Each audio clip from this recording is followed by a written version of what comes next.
Good evening दोस्तों आप सभी के लिए। और दोस्तों मुझे उम्मीद है आपकी पढ़ाई जो है दोस्तों अच्छी चल रही होगी, बेहतर चल रही होगी, बेस्ट चल रही होगी। और आपको पता है दोस्तों कि हमारा फिजिक्स का टॉपिक चल रहा है लाइट, जिसमें दोस्तों मैं आपके लिए आँख के बारे में, दर्पण के बारे में, व्यतिकरण और आपका अपवर्तन, परावर्तन, ये सारी चीज़ें मैं पढ़ा चुका हूँ। और आज का हमारा लास्ट टॉपिक है दोस्तों, जिसमें हम पढ़ने वाले हैं दोस्तों लेंस के बारे में। तो चलिए दोस्तों वीडियो को हम स्टार्ट करते हैं बिना किसी देरी के। और जिन स्टूडेंटों ने दोस्तों अभी तक हमारे चैनल को सब्सक्राइब नहीं किया है, उनसे रिक्वेस्ट है दोस्तों कि आप चैनल को सब्सक्राइब करके साथ में और वाला बेल आइकन जरूर दबा लें, ताकि दोस्तों मेरी आने वाली हर वीडियो का नोटिफिकेशन सबसे पहले दोस्तों आपके पास पहुँच सके। वीडियो पर आपको लास्ट तक बने रहना है। वीडियो अगर आपको अच्छी लगे तो वीडियो को दोस्तों लाइक करना है, शेयर करना है दोस्तों अपने हर फ्रेंड सर्कल में, हर ग्रुप में। और दोस्तों चैनल को ज़्यादा से ज़्यादा सपोर्ट करें, ये मेरी आपसे बहुत ही ज़्यादा गुजारिश है दोस्तों कि चैनल को ज़्यादा से ज़्यादा प्रमोट करें दोस्तों। ठीक है दोस्तों, चैनल को सपोर्ट करें। तो चलिए दोस्तों वीडियो को स्टार्ट करते हैं बिना किसी देरी के। तो देखिए दोस्तों, ये है हमारा टॉपिक आज का दोस्तों लेंस, जिसके दोस्तों बारे में पढ़ने वाले हैं कि उत्तल लेंस और अवतल लेंस, इसके दो प्रकार होते हैं। और इसके बारे में हम सारी चीज़ें पढ़ने वाले हैं कि किस इन लेंसों का प्रयोग कहाँ कहाँ पर किया जाता है और किस प्रकार से प्रतिबिंब बनता है, क्या क्या चीज़ें होती हैं, वो सारी चीज़ें हम पढ़ने वाले हैं। फिर उसके बाद दोस्तों अलग से मैं आपके लिए न्यूमेरिकल की वीडियो भी लेकर आने वाला हूँ, ताकि आपको सारी भी जो है न्यूमेरिकल होते हैं वो आपको अच्छी तरह समझ में आ जाएंगे। तो चलिए दोस्तों वीडियो को स्टार्ट करते हैं बिना किसी देरी के। तो देखिए दोस्तों, सबसे पहले हम बात करेंगे दोस्तों उत्तल लेंस की, फिर बात करेंगे दोस्तों अवतल लेंस की। तो सबसे इम्पोर्टेंट आपको चीज़ क्या याद रखनी है दोस्तों कि उत्तल लेंस की जो फोकस दूरी है हमेशा धनात्मक होगी और अवतल लेंस की जो फोकस दूरी है हमेशा दोस्तों आपकी ऋणात्मक होगी। अब इसके इंपॉर्टेंट पॉइंट हैं दोस्तों, इन्हें हम पढ़ लेते हैं। सबसे पहले पढ़ेंगे हम दोस्तों उत्तल लेंस। तो देखिए दोस्तों, उत्तल लेंस जो होता है बीच में से मोटा होता है और किनारों से पतला होता है। यानी दोस्तों बीच में से इस प्रकार से बना होता है, ठीक है दोस्तों, यानी बीच में से पतला जो है मोटा होता है, किनारों पर ये पतला होता है। ये क्या करता है दोस्तों, प्रकाश को सिकुड़ता है, यानी अभिसारी लेंस की भांति ये कार्य करता है। यानी दोस्तों अवतल दर्पण की तरह भांति करता है। अवतल दर्पण जिस प्रकार से कार्य करता है उसी प्रकार से दोस्तों उत्तल लेंस भी कार्य करता है। और इसके द्वारा जो प्रतिबिंब बनता है दोस्तों वो वास्तविक, उल्टा, बड़ा, बराबर, छोटा और सीधा, आभासी, बड़ा, किसी भी प्रकार का प्रतिबिंब इससे बन सकता है। जैसा कि आपने अवतल दर्पण में देखा था, जिसके द्वारा दोस्तों अवतल दर्पण के द्वारा आभासी, उल्टा, सीधा, बराबर, छोटा, बड़ा, सभी प्रकार का प्रतिबिंब बन रहा था। उसी प्रकार दोस्तों यहाँ पर लेंस में उत्तल लेंस के द्वारा भी जो है दोस्तों वास्तविक, उल्टा, बड़ा, छोटा, बराबर, किसी प्रकार का जो है दोस्तों दर्पण बन सकता है, यानी प्रतिबिंब बन सकता है। ठीक है दोस्तों, अब दोस्तों बात करेंगे हम उत्तल लेंस के यूज की, यानी उत्तल लेंस का जो है दोस्तों कहाँ कहाँ पर यूज किया जाता है। तो देखिए दोस्तों, उत्तल लेंस का यूज जो है दोस्तों कैमरा, प्रोजेक्टर, सूक्ष्मदर्शी, दूरदर्शी, हाथ का लेंस, आवर्धक लेंस, एंडोस्कोप क्या कहते हैं दोस्तों, आपने कभी अपने जब आप छोटे थे तो आपने देखा होगा दोस्तों कि आप अपने जो बॉक्स होता है ना, जिसमें पेंसिल वेंसिल सारी चीज़ रखी हुई होती हैं, पहले 10-10, 15-15 रुपये के आते थे। तो उसमें क्या है दोस्तों, एक लेंस निकलता था जिसके द्वारा हम दोस्तों कागज़ को जलाया करते थे। तो वही होता है दोस्तों एंडोस्कोपी लेंस। मानव नेत्र लेंस जो होता है दोस्तों, इसमें भी उत्तल लेंस ही पाया जाता है। तो ये था दोस्तों आपके उत्तल लेंस के यूज और इससे बनने वाले प्रतिबिंब की स्थिति। अब बात करते हैं दोस्तों अवतल लेंस की। तो इसकी जो फोकस दूरी है दोस्तों ऋणात्मक होती है। ये किनारों से मोटा जबकि बीच में से पतला होता है दोस्तों। इस प्रकार से ये होता है, किनारों से मोटा, बीच में से ये पतला होता है। ये प्रकाश को फैलाता है दोस्तों। इसके द्वारा जो प्रतिबिंब बनता है दोस्तों सीधा, आभासी और छोटा बनता है। इसके यूज क्या क्या है दोस्तों, गैलीलियो अपवर्तक दूरदर्शी में इसका उपयोग किया जाता है। पानी का बुलबुला, पानी में वायु का बुलबुला जो होता है दोस्तों वो भी अवतल लेंस की भांति कार्य करता है। कांच में जो पानी का बुलबुला होता है वो भी दोस्तों अवतल लेंस की भांति कार्य करता है। तो ये है दोस्तों आपका अवतल लेंस और ये है आपका उत्तल लेंस।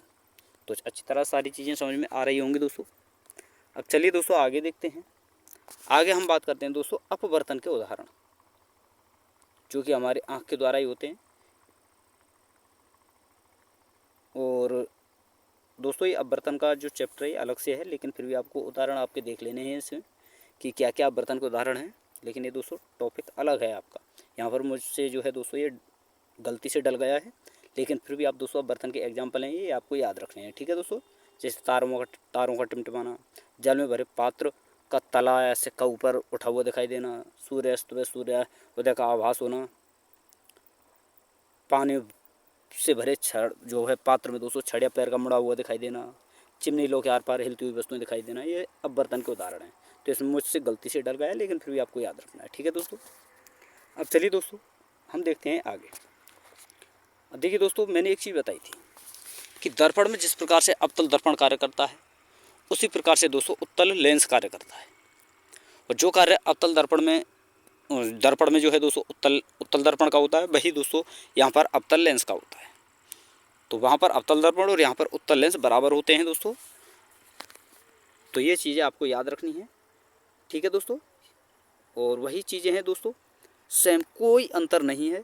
जैसे ये प्रतिबिंब की स्थिति है, बिंब की स्थिति है यानी वस्तु की, ये प्रतिबिंब की स्थिति है, ये प्रतिबिंब का आकार है और प्रतिबिंब की प्रकृति। आया समझ में दोस्तों? जैसे दोस्तों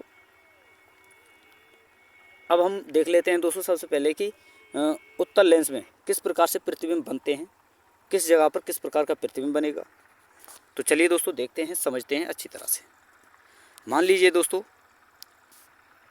ये आपका कोई उत्तल लेंस है। कौन सा है दोस्तों? उत्तल लेंस इसी प्रकार का तो मैंने बताया था अभी। ठीक है दोस्तों, अब दोस्तों मान लीजिए ये आपकी जो है दोस्तों प्रिंसिपल एक्सिस है, ये आपका इधर ध्रुव है, ये ध्रुव होता है दोस्तों बीचा बीच में। इधर आपका F1 है, ठीक है दोस्तों, इधर आपका F2 है। यानी दोस्तों ये आपका F1 है, ये आपका F2 है। ये इधर होता है दोस्तों आपका F2 और ये होता है दोस्तों 2F2। ठीक है दोस्तों, इस प्रकार से होता है। और ये आपका अनंत होता है इस साइड में, इसी प्रकार इससे भी होता है, या वक्रता केंद्र आप बोल सकते हो इसे, या फिर दोस्तों 2F2 भी बोल सकते हो। अब चलिए दोस्तों प्रतिबिंब की स्थिति हम देखते हैं, किस प्रकार से प्रतिबिंब बनते हैं।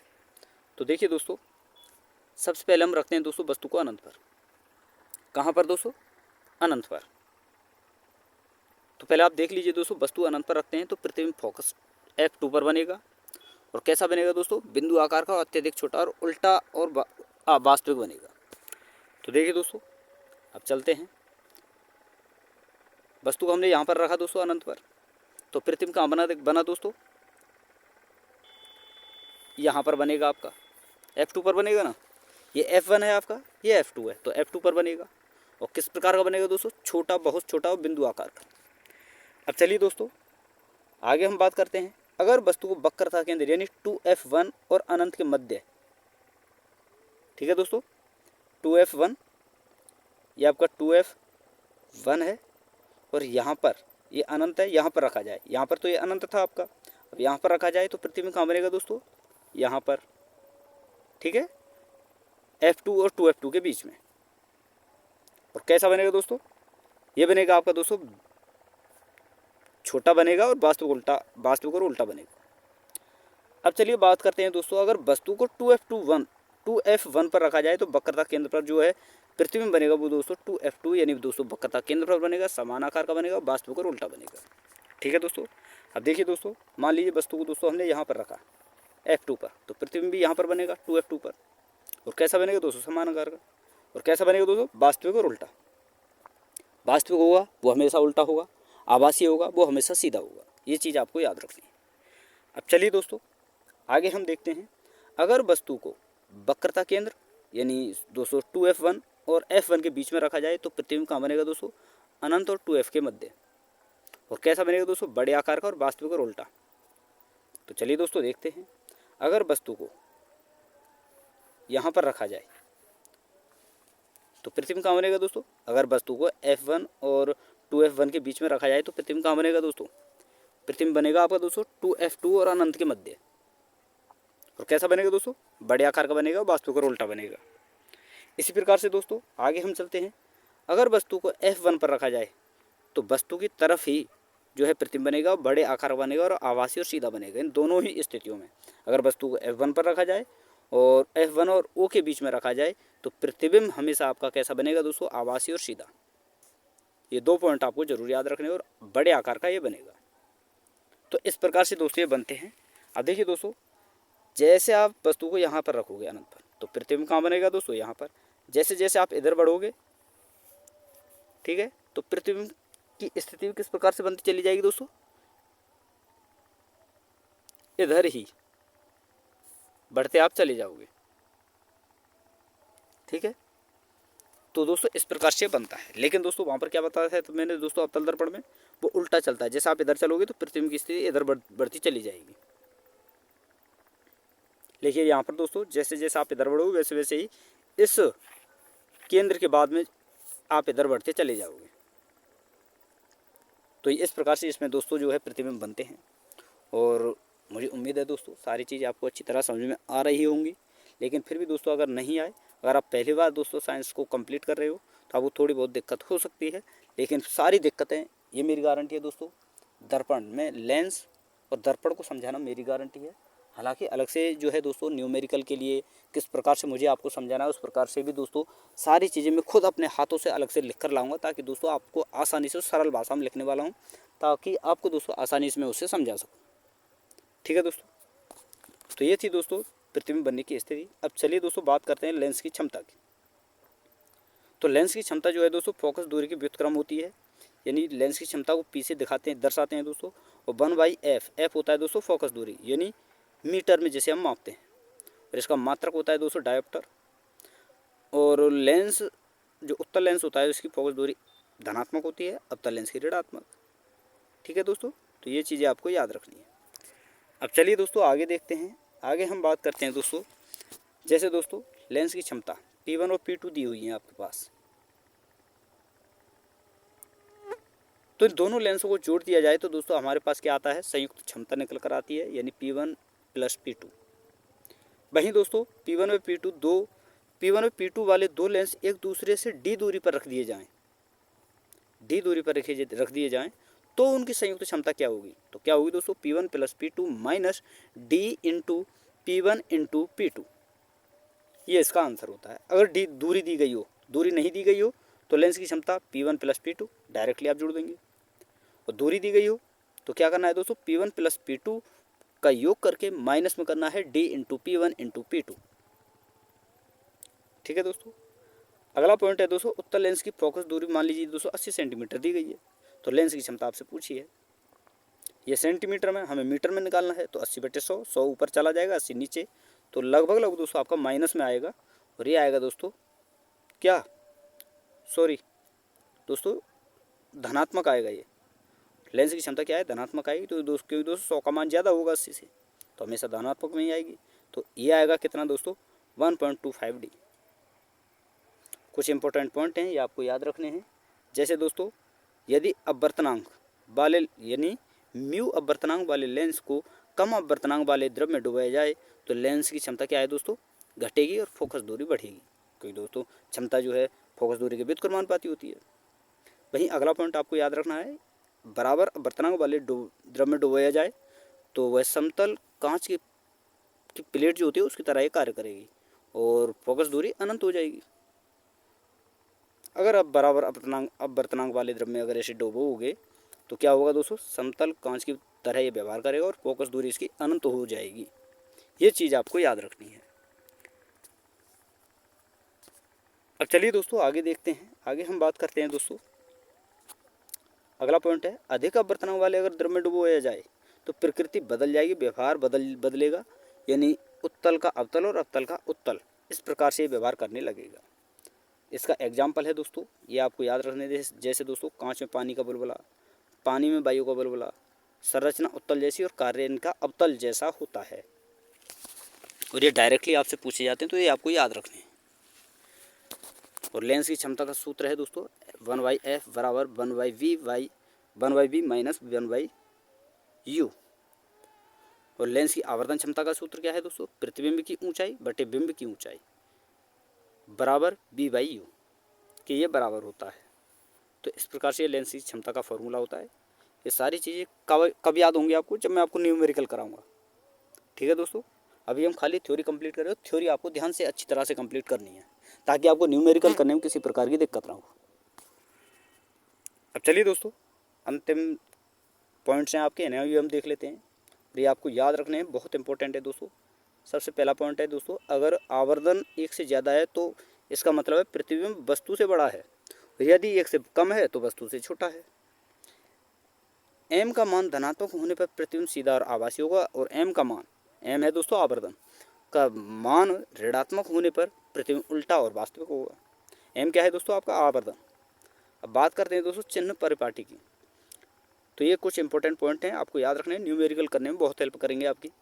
कि दर्पण या लेंस के लिए प्रकाशिक केंद्र या ध्रुव की बाईं ओर की सभी दूरियां क्या होती हैं दोस्तों? ऋणात्मक, और दाईं ओर की सभी दूरियां धनात्मक ली जाती हैं।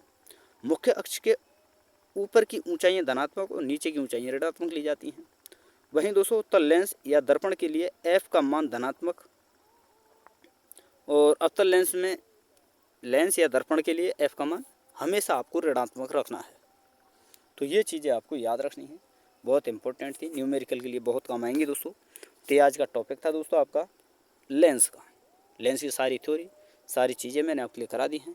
और वीडियो अगर आपको अच्छी लगी हो तो दोस्तों वीडियो को लाइक कर देना है, शेयर कर देना है, और जिन स्टूडेंटों ने अभी तक हमारे चैनल को सब्सक्राइब नहीं किया है उनसे रिक्वेस्ट है कि चैनल को सब्सक्राइब करके दोस्तों साथ में ऑल वाला बेल आइकन जरूर दबा लें, ताकि दोस्तों मेरी आने वाली हर वीडियो का नोटिफिकेशन सबसे पहले दोस्तों आपके पास पहुँच सके।